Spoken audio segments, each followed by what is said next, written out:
Hello दोस्तों, स्वागत है आपका मेरे इस YouTube channel future target classes में।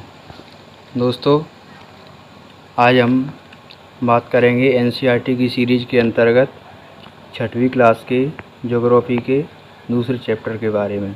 दोस्तों, जैसा कि आपको पता होगा कि मैंने और मेरी टीम ने दोनों ने साथ मिलकर के हमने एक मिशन चालू किया है, जिसके अंतर्गत हम आपको जो NCERT की सीरीज़ है उसको 6वीं से लेकर 12वीं क्लास तक की एक एक करके सारी बुक्स की मतलब आपको कंटेंट देने का प्रयास करेंगे, जिससे कि दोस्तों आपकी तैयारी बेहतर हो सके और आप एग्ज़ाम में अच्छे मार्क्स प्राप्त कर सकें।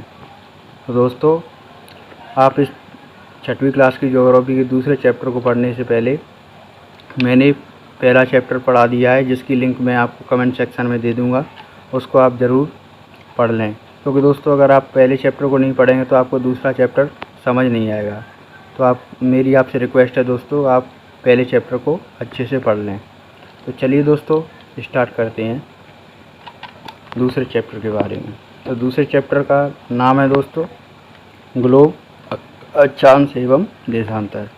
तो दोस्तों, चैप्टर का यह नाम है, हम इस चैप्टर के नाम पर थोड़ा बात करते हैं, क्योंकि दोस्तों पूरे जो पाठ का जो पूरा का पूरा जो एजेंडा होता है, पूरी की पूरी जो बात कहना चाहता है, वो नाम जो चैप्टर का नाम होता है उसके माध्यम से हम उसे समझ सकते हैं। जैसे इसका नाम है ग्लोब, अक्षांश एवं देशांतर। तो दोस्तों, इस चैप्टर में हम मुख्य रूप से ग्लोब, अक्षांश और देशांतर को पढ़ेंगे, मतलब ग्लोब के माध्यम से। तो चलिए दोस्तों, स्टार्ट करते हैं। पिछले अध्याय में इसमें दिया गया है दोस्तों, इस चैप्टर के अंतर्गत जो मेन चीज़ें वो मैंने दोस्तों हाईलाइट कर दी हैं। तो हम केवल उन्हीं के बारे में चर्चा करेंगे, क्योंकि दोस्तों इससे क्या होगा कि आपका समय भी बचेगा और एनर्जी भी बचेगी।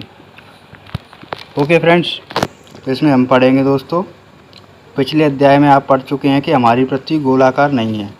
तो दोस्तों, हमारी पृथ्वी गोलाकार नहीं है तो कैसी है दोस्तों? यह उत्तर एवं दक्षिणी ध्रुवों पर थोड़ी चपटी तथा मध्य में थोड़ी उभरी हुई है। यानी अगर इसका देखा जाए दोस्तों तो यह गोल नहीं है, यह उत्तर एवं दक्षिणी ध्रुवों पर थोड़ी चपटी है। यानी अगर इसका आकार कहें तो यह जियोइड है, यानी यह अपने ध्रुवों पर थोड़ी चपटी तथा मध्य में थोड़ी उभरी हुई है। जैसा कि दोस्तों इसे आप इस चित्र 2.1 के माध्यम से देख सकते हो। इसमें ये ध्रुव हैं दोनों, इन पर यह चपटी है। दोस्तों आगे पढ़ते हैं ग्लोब के बारे में। तो मतलब ग्लोब क्या है दोस्तों? तो ग्लोब अगर व्यवहारिक तौर पर देखें दोस्तों, तो ग्लोब एक ऐसा नक्शा है जो वैज्ञानिकों के द्वारा मतलब तैयार किया गया है, जिसके माध्यम से हम पृथ्वी का एक ऐसा मतलब फ़ोटोकॉपी कह सकते हैं दोस्तों, एक ऐसा लघु रूप है जिसके माध्यम से हम पृथ्वी को न केवल देख सकते हैं, बल्कि इसके माध्यम से हम पृथ्वी पर जो स्थित देश हैं, महासागर हैं, सागर हैं, महाद्वीप हैं, उनका अध्ययन कर सकते हैं और वहाँ की लोकेशन और वहाँ की मतलब जलवायु वगैरह आदि के बारे में जानकारी प्राप्त कर सकते हैं। तो दोस्तों, ग्लोब क्या हुआ? ग्लोब पृथ्वी का लघु रूप में एक वास्तविक प्रतिरूप है। यानी दोस्तों, अगर यह ग्लोब नहीं होता तो हम दोस्तों अगर पृथ्वी पर जा के हम अलग अलग चीज़ों का तो अध्ययन नहीं करते। इसीलिए हमने सुविधा की दृष्टि से जो वैज्ञानिकों ने ग्लोब की खोज की, ग्लोब की खोज दोस्तों ओहम नामक वैज्ञानिक ने की थी। ठीक है दोस्तों, तो ग्लोब क्या हुआ? ग्लोब पृथ्वी का एक प्रतिरूप है, जिसके माध्यम से हम कई सारी चीज़ों का अध्ययन कर सकते हैं, जैसे देशों के बारे में, महाद्वीपों के बारे में देख सकते हैं। ग्लोब कई प्रकार के होते हैं दोस्तों। ग्लोबों पर क्या होता है दोस्तों? ग्लोबों पर देशों, महाद्वीपों तथा महासागरों को उनके सही आकार में दिखाया जाता है। तो उम्मीद है दोस्तों आपको ये समझ आया होगा। अगर दोस्तों इन सब चीज़ों से संबंधित आपको कोई भी प्रॉब्लम हो तो आप अपने डाउट्स नीचे कमेंट सेक्शन में लिखकर भेज सकते हैं दोस्तों। अगर आप डाउट्स भेजोगे तो मैं उनको सॉल्व करने का पूरा प्रयास करूँगा। ओके फ्रेंड्स, चलिए आगे बढ़ते हैं। आप देखेंगे कि एक सुई ग्लोब में झुकी हुई अवस्था में स्थित होती है, जिसे अक्ष कहा जाता है। अब दोस्तों ग्लोब तो हम समझ गए कि ग्लोब क्या होता है। ग्लोब पृथ्वी का एक लघु रूप में एक वास्तविक प्रतिरूप है। लेकिन दोस्तों इस चित्र के माध्यम से आप समझ रहे होंगे कि इसमें अक्ष क्या है। तो आप देख रहे होंगे दोस्तों, इसमें डिनोट किया गया है तो ये क्या है, ध्रुव जो शीर्ष पर जो दर्शाया गया है उसे हम क्या कहते हैं दोस्तों, अक्ष। यानी जो ग्लोब में झुकी हुई अवस्था में स्थित होती है जिसे अक्ष कहा जाता है। यानी दोस्तों पृथ्वी क्या है, अपने अक्ष पर झुकी हुई है। तो अगर इसको अगर ध्यान से देखा जाए तो दोस्तों यह हमें अपने अक्ष पर थोड़ी झुकी हुई दिखाई देगी, तो जिसे हम अक्ष कहते हैं। ओके फ्रेंड्स, ग्लोब पर वे दो बिंदु जिनसे होकर सुई गुजरती है उत्तर तथा दक्षिणी ध्रुव है। यानी अब देख लेते हैं, जिन दो ध्रुवों से होकर सुई गुजरती है, जैसे दोस्तों इससे भी गुजरी है, इससे भी गुजरी है, तो यह उत्तरी ध्रुव और ये दक्षिणी ध्रुव, तो इन्हें हम क्या कहेंगे दोस्तों, पोल। अब इसके बारे में हम जानते हैं दोस्तों, एक अन्य काल्पनिक रेखा भी ग्लोब को दो बराबर भागों में बांटती है, तो वह कौन सी रेखा कहलाएगी दोस्तों, इसे विषुवत वृत्त कहते हैं। तो विषुवत वृत्त क्या होता है दोस्तों, आप इस चित्र में देख रहे होंगे, जिसमें कि पृथ्वी वैसे तो दोस्तों गोल होती है, लेकिन कहीं हम इसे पेपर पर देख रहे हैं तो ये हमें इसका एक ही भाग दिखाया है। वैसे ये इस पर जैसे ये विषुवत वृत्त बना है, जिसे विषुवत रेखा भी कहते हैं। तो यह विषुवत वृत्त क्या करता है दोस्तों, यह पृथ्वी को दो भागों में बांटता है। यानी जिसे एक उत्तर, हमारा सिर है उसके ऊपर उत्तर दिशा होती है, इसीलिए उसे उत्तरी ध्रुव, और नीचे विषुवत वृत्त के नीचे एक दक्षिणी ध्रुव होता है, दक्षिणी दिशा होती है, इसलिए हम इसे दक्षिणी ध्रुव कहते हैं। तो दोस्तों मुख्य रूप से विषुवत वृत्त का क्या काम हुआ, यह पृथ्वी को दो भागों में विभाजित करता है।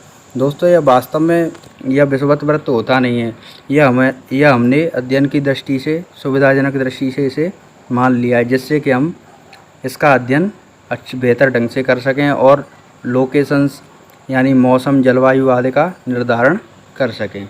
ओके फ्रेंड्स, तो ये उम्मीद है आपको यह समझ आया होगा। तो विषुवत वृत्त से ध्रुवों तक स्थित सभी समानांतर वृत्तों को अक्षांश रेखाएं कहा जाता है।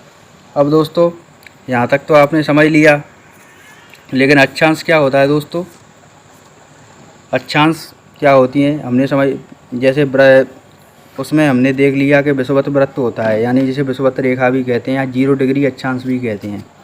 तो यह क्या करता है, यह क्या काम करता है, यह पृथ्वी में मध्य में खिंची हुई एक रेखा होती है जो पृथ्वी को दो बराबर भागों में बांटती है। इसे एक उत्तरी ध्रुव, एक दक्षिणी ध्रुव कहते हैं।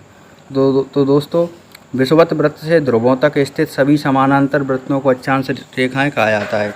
यही दोस्तों आप देख रहे होंगे, विषुवत वृत्त के समानांतर ऊपर की ओर, नीचे की ओर कुछ रेखाएं खिंची हुई हैं, इनको हम क्या कहेंगे दोस्तों, अक्षांश रेखाएं कहते हैं। अक्षांशों को अंश में मापा जाता है, यानी दोस्तों किस में मापा जाता है, डिग्रीज में। तो विषुवत वृत्त शून्य अंश अक्षांश को दर्शाती है। यानी विषुवत रेखा को मैंने दोस्तों आपको बताया था कि विषुवत वृत्त को हम 0 डिग्री अक्षांश या भूमध्य रेखा भी कहते हैं, क्योंकि यह भूमध्य यानी भूमाने पृथ्वी और मध्य माने बीच में, यानी जो पृथ्वी के बीच में जो खिंची हुई रेखा है उसे हम भूमध्य रेखा कहते हैं। इसके दूसरे नाम है 0 डिग्री अक्षांश, 0 डिग्री अक्षांश या भूमध्य रेखा। ओके फ्रेंड्स, अक्षांशों को अंशों में मापा जाता है। तो विषुवत वृत्त शून्य अंश अक्षांश को दर्शाती है, क्योंकि विषुवत वृत्त से दोनों तरफ ध्रुवों के बीच की दूरी पृथ्वी के चारों ओर के वृत्त का 1/4 है। यानी अगर देखा जाए दोस्तों, तो वृत्त से दोनों तरफ ध्रुवों के बीच की दूरी पृथ्वी के चारों ओर के वृत्त का 1/4 है। यानी दोनों ओर के ध्रुवों के बीच की दूरी, दोनों तरफ के ध्रुवों के बीच की दूरी पृथ्वी के चारों ओर के वृत्त का 1/4, अतः इसका माप होगा 360 अंश। अगर दोस्तों देखा जाए तो इसे हमने 0 मान लिया, इधर हमने 80 मान लिया, इधर 80 मान लिया, तो इधर इन दोनों को अगर जोड़ा जाए तो इनका क्या होगा योग दोस्तों, 360 अंश। इस प्रकार 90 अंश उत्तरी अक्षांश उत्तर ध्रुव को दर्शाता है तथा 90 अंश दक्षिणी अक्षांश दक्षिणी ध्रुव को दर्शाता है। ओके फ्रेंड्स, तो आइए इस बॉक्स के बारे में भी देख लेते हैं। कि आप जानते हैं अपने स्थान से ध्रुव तारे का कोण मापकर आप अपने स्थान का अक्षांश जान सकते हैं। बिल्कुल दोस्तों, आपने पिछले चैप्टर में पढ़ा होगा कि जो ध्रुव तारा है हमारे मतलब प्राचीन समय में हमें दिशा को बताने का कार्य करता था। इस प्रकार विषुवत वृत्त के उत्तर की सभी समानांतर रेखाओं को उत्तरी अक्षांश कहा जाता है। यानी दोस्तों जो ऊपर की ओर है उन्हें उत्तरी अक्षांश कहते हैं, विषुवत रेखा के ऊपर की ओर उन्हें उत्तरी अक्षांश, और नीचे की ओर है उन्हें हम विषुवत वृत्त के दक्षिण स्थित है सभी समानांतर रेखाओं को दक्षिणी अक्षांश कहते हैं। तो दोस्तों इसे आप इस माध्यम से भी समझ सकते हो। ओके फ्रेंड्स, इसके बाद हम देखते हैं महत्वपूर्ण अक्षांश रेखाएं। तो महत्वपूर्ण अक्षांश रेखाएं कौन कौन सी हैं दोस्तों? एक तो ये आप देख रहे होंगे विषुवत वृत्त है, 0 डिग्री अक्षांश है जिस चित्र में, चित्र 2.3 में दोस्तों। उसके बाद उत्तरी ध्रुव है। उत्तर ध्रुव कौन सा होता है दोस्तों? ये आप 66.5 डिग्री पे ऊपर देख रहे होंगे। एक दक्षिणी ध्रुव है 66.5 डिग्री दक्षिणी ध्रुव है। इसके अतिरिक्त 4 महत्वपूर्ण अक्षांश रेखाएं और भी हैं। ये कौन कौन सी हैं दोस्तों? आइए इन्हें देखते हैं। उत्तरी गोलार्ध में 23.5 डिग्री दोस्तों। जैसे ही हम विषुवत वृत्त के देखते हैं 23.5 डिग्री ऊपर, तो उत्तरी गोलार्ध में कर्क रेखा और दक्षिणी गोलार्ध में नीचे मकर रेखा। तो इसे 23.5 डिग्री पे विषुवत वृत्त के 66.5 डिग्री उत्तर में उत्तरी ध्रुव व्रत और विषुवत रेखा के 66.5 डिग्री दक्षिण में दक्षिणी ध्रुव व्रत कहलाएगा। जैसा कि दोस्तों उत्तरी ध्रुव व्रत और दक्षिणी ध्रुव व्रत, इस चित्र के माध्यम से आप इसे बेहतरी से समझ सकते हो। तो दोस्तों आगे बात करते हैं हम पृथ्वी के ताप कटिबंध के बारे में। दोस्तों पृथ्वी के ताप कटिबंध क्या होते हैं? कर्क रेखा एवं मकर रेखा के बीच के सभी अक्षांशों पर सूर्य वर्ष में एक बार दोपहर सिर के ठीक ऊपर होता है। दोस्तों इससे पहले मैंने आपको बताया था जो कर्क रेखा एवं मकर रेखा क्या होती है, भूमध्य रेखा के उत्तर में 23.5 डिग्री कर्क रेखा, जबकि भूमध्य रेखा के दक्षिण में 23.5 डिग्री मकर रेखा होती है। इन दोनों के बीच में दोस्तों क्या है, जो भूमध्य रेखा है उस पर जो सूर्य है ना वर्ष भर हमारे सर के ऊपर होता है।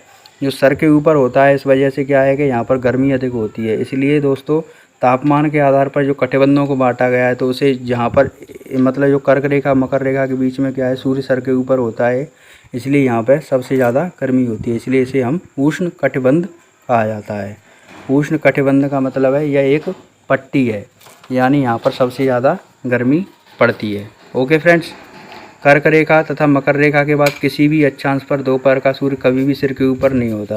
जैसे ही दोस्तों हम कर्क रेखा और मकर रेखा से आगे बढ़ते हैं ध्रुवों की ओर, तो वहाँ पर सूर्य कभी भी मतलब हमारे सर के ऊपर नहीं होता। यानी अगर दूसरे मायने में समझा जाए तो जो सूर्य की किरणें हैं ना दोस्तों, तो वह क्या फैली हुई रहती हैं, यानी वो सीधी नहीं होती। यानी जब सीधी नहीं होंगी तो यहाँ पर गर्मी अपेक्षाकृत कम होगी। तो जैसे ही दोस्तों गर्मी अपेक्षाकृत कम होगी तो इसे हम क्या कहते हैं, यानी ध्रुव की तरफ सूर्य की किरणें तिरछी होंगी। तो इस वजह से क्या गर्मी कम होगी, तापमान कम होगा, यानी मध्यम रहेगा। इसीलिए इसे शीतोष्ण कटिबंध कहते हैं दोस्तों। इसके बाद आइए हम आखिरी कटिबंध के बारे में देखते हैं। यह कौन सा है दोस्तों? उत्तरी गोलार्ध में उत्तरी ध्रुव व्रत एवं उत्तरी गोलार्ध में उत्तर ध्रुव व्रत एवं उत्तरी ध्रुव तथा दक्षिण गोलार्ध में दक्षिणी ध्रुव व्रत या दक्षिणी ध्रुव। यानी इस चित्र में आप देख सकते हो उत्तरी ध्रुव व्रत या उत्तर ध्रुव, यानी दक्षिणी गोलार्ध में दक्षिण ध्रुव व्रत और दक्षिण ध्रुव। यानी इस चित्र के माध्यम से आप इसे समझ सकते हो। इस पर क्या होता है दोस्तों? इस पर होता है कि बीच में ठंड बहुत अधिक होती है। क्यों ठंड बहुत अधिक होगी? क्योंकि जैसे ही दोस्तों हम भूमध्य रेखा से आगे बढ़ते हैं, जैसे हम और ध्रुवों की ओर आगे बढ़ते हैं, तो यहाँ पर क्या होता है, यहाँ पर जो सूर्य की क्षितिज से ज़्यादा ऊपर नहीं आता, यानी जो सूर्य की किरणें हैं ना वहाँ पर नहीं पहुँच पाती। इसीलिए यहाँ पर क्या होता है, तापमान कम होता है। यानी तापमान दोस्तों अगर देखा जाए तो माइनस में चला जाता है। इससे क्या होता है दोस्तों, यहाँ पर बर्फ़ जम जाती है और यहाँ पर मतलब सर्दी ज़्यादा पड़ती है। इसीलिए इसे शीत कटिबंध कहते हैं। तो दोस्तों हमने इन 3 कटिबंधों को समझा जो तापमान के आधार पर इनको वर्गीकृत किया गया है। पहला उष्ण कटिबंध, दूसरा शीतोष्ण कटिबंध, तीसरा शीत कटिबंध। ओके फ्रेंड्स, तो उम्मीद है दोस्तों ये सारी चीज़ें आपको समझ आई होंगी। तो आगे अपन बात करते हैं। अगर इन सभी कॉन्सेप्ट से संबंधित अगर आपको कोई भी चीज़ समझ नहीं आ रही हो तो आप मेरे से संपर्क कर सकते हैं। इसके लिए मैं स्क्रीन पर अपना नंबर भी दे दूँगा। ओके फ्रेंड्स, चलिए आगे बढ़ते हैं। देशांतर क्या है? अब हम देशांतर के बारे में जानेंगे दोस्तों। तो देशांतर इसमें दिया है दोस्तों, इसमें सीधे सीधे चित्र भी दिए गए हैं, इनसे भी आप देख सकते हैं। जैसे चित्र 2.5 में दिखाया गया है देशांतर, इसी की लैंग्वेज को यहाँ पर लिखा गया है, तो हम इसे समझने का प्रयास करते हैं। देशांतर क्या करता है दोस्तों? किसी स्थान की स्थिति को बताने के लिए उस स्थान के अक्षांश के अतिरिक्त कुछ और जानकारियाँ आवश्यक होती हैं। तो दोस्तों अक्षांश से तो हम ये देख लेते हैं कि इसकी लोकेशंस कहाँ हैं। आप देख सकते हैं कि प्रशांत महासागर में स्थित टोंगा द्वीप एवं हिंद महासागर में स्थित मॉरिशस द्वीप एक ही अक्षांश पर स्थित हैं।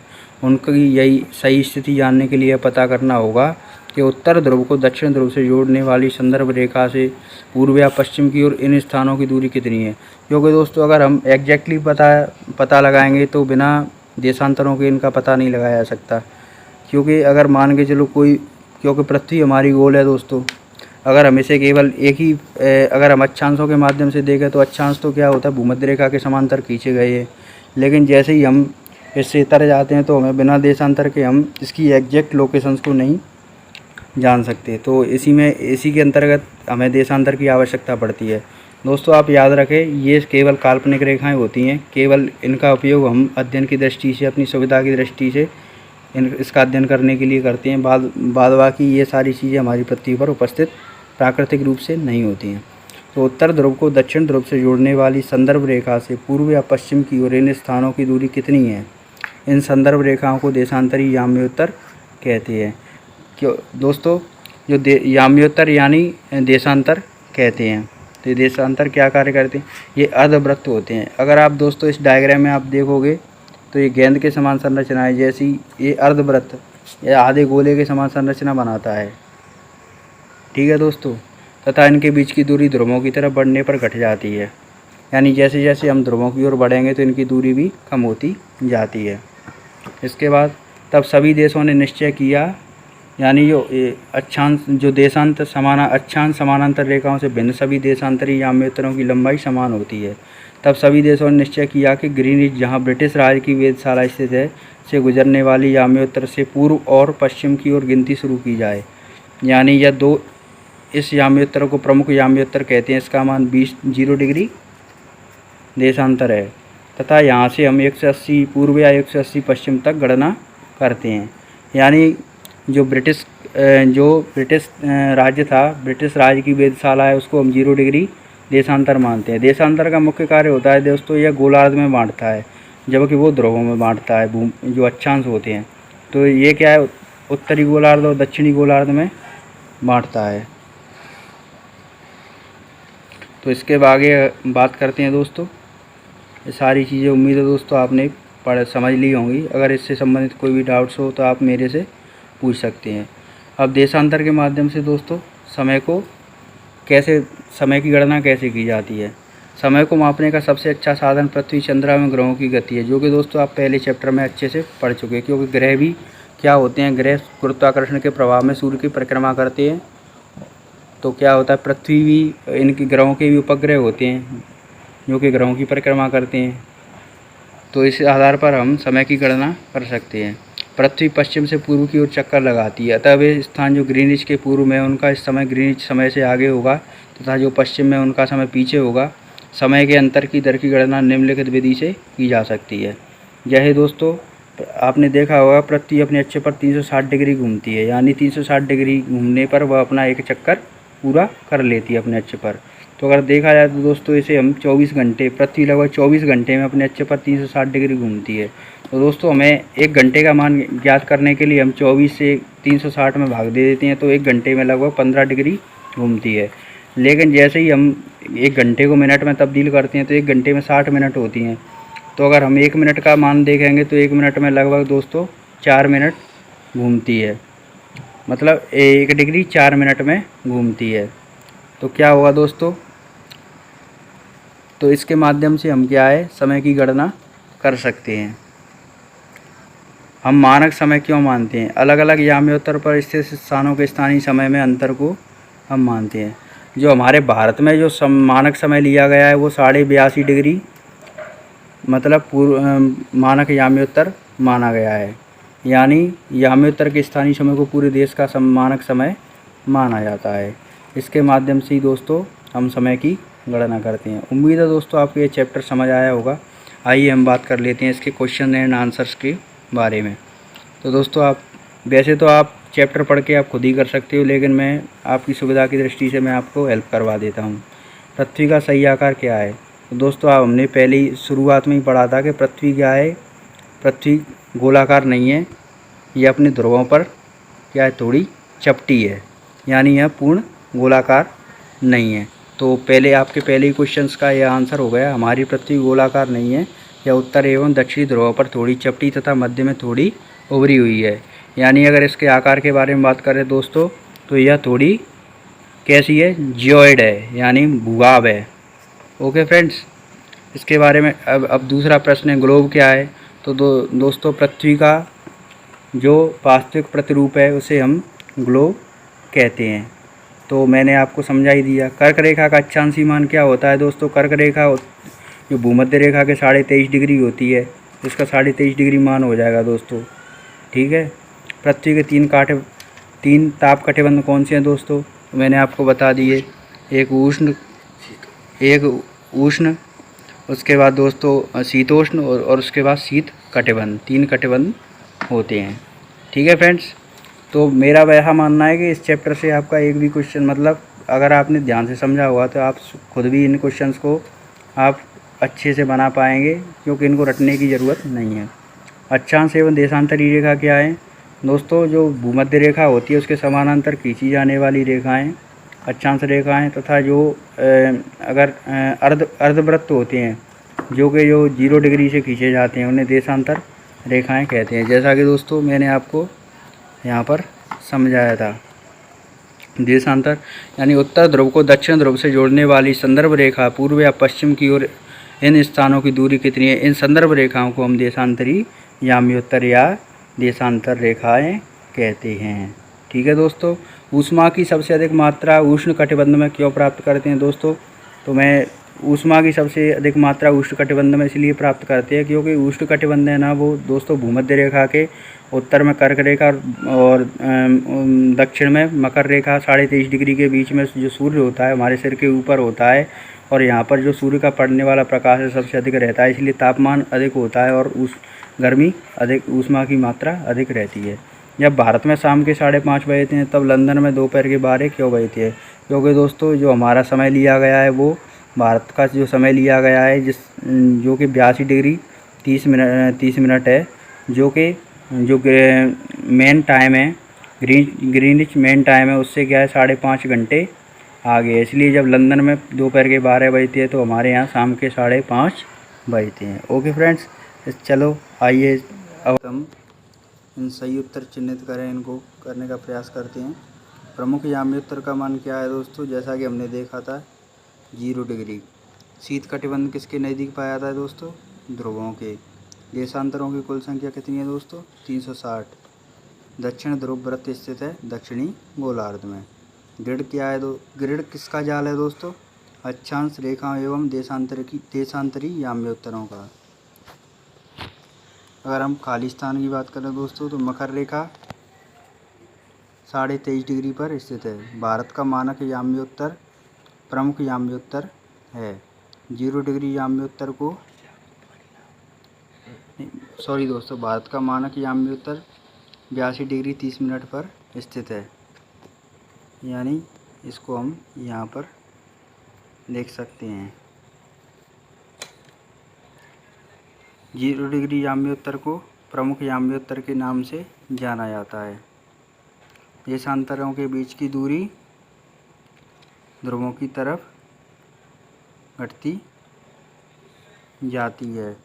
उत्तर ध्रुव वृत्त उत्तरी गोलार्ध में स्थित है। तो उम्मीद है दोस्तों यह चैप्टर आपको अच्छे से समझ आया होगा। दोस्तों इस चैप्टर से संबंधित जो कोई भी आपके मन में डाउट्स हों उनको आप नीचे कमेंट सेक्शन में लिखकर ज़रूर बताएं। दोस्तों मैं कोशिश करूंगा कि मैं आपको आपके इन डाउट्स को सॉल्व कर सकूं। और दोस्तों आप इसी तरह की वीडियो देखने के लिए मेरे इस YouTube channel future target classes को सब्सक्राइब करें और मेरे वीडियो को लाइक करें, कमेंट करें दोस्तों, ताकि हम इस पहल में सफल हो सकें। दोस्तों मिलते हैं नेक्स्ट चैप्टर के साथ, तब तक के लिए नमस्कार।